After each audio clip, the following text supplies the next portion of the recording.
ఈరోజు రాష్ట్ర వ్యాప్తంగా కూటమి ప్రభుత్వం ఏర్పడినప్పటి నుంచి ఇప్పటి వరకు వేలాదిగా రాష్ట్ర వ్యాప్తంగా YSR Congress party social media కార్యకర్తల పైన అనవసరపు కేసులను, బలమైన సెక్షన్లను నమోదు చేస్తూ ఏమాత్రం కూడా వాటిల్లో నిజానిజాలు లేకపోయినప్పటికీ కూడా కేవలం వైఎస్ఆర్ కాంగ్రెస్ పార్టీకి మద్దతుగా ఉన్నటువంటి సోషల్ మీడియా కార్యకర్తలని లక్ష్యంగా చేసుకొని రాజకీయ కక్ష సాధింపుల్లో భాగంగా అక్రమ అరెస్టులు చేయడం, వారిని పార్టీ కోసం పనిచేయడానికి దూరంగా ఉంచేటువంటి కుట్రలో భాగంగా వారి మీద బలవంతపు కేసులు పెట్టి ఈ విధంగా జైలుకు పంపుతున్నటువంటి క్రమంలో ఎవరైతే కూటమి పార్టీల్లో భాగస్వామ్యంలో ఉన్నారో వాళ్ళందరూ కూడా వైఎస్ఆర్ కాంగ్రెస్ పార్టీ అధ్యక్షులు శ్రీ వైఎస్ జగన్మోహన్ రెడ్డి గారిని, ఒక రాష్ట్ర మాజీ ముఖ్యమంత్రిగా పనిచేసినటువంటి వ్యక్తిని, వారి కుటుంబాన్ని కూడా సామాజిక మాధ్యమాలే వేదికగా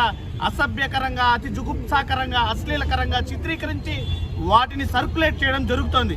వాటిని పూర్తి ఆధారాలతో సహా రాష్ట్ర వ్యాప్తంగా ఎవరైతే ఆ రకమైనటువంటి మార్ఫింగ్లకు పాల్పడుతున్నారో, జగన్మోహన్ రెడ్డి గారిని మరియు వైఎస్ఆర్ కాంగ్రెస్ పార్టీ నేతల పట్ల అసభ్యమైనటువంటి పోస్టింగులు చేస్తున్నారో పూర్తి ఆధారాలతో సహా ఈరోజు తిరుపతిలోని ఈస్ట్ పోలీస్ స్టేషన్లో కంప్లైంట్ ఇవ్వడం జరిగింది. వాటికి సంబంధించినటువంటి ఆధారాలను కూడా జతపరచడం జరిగింది.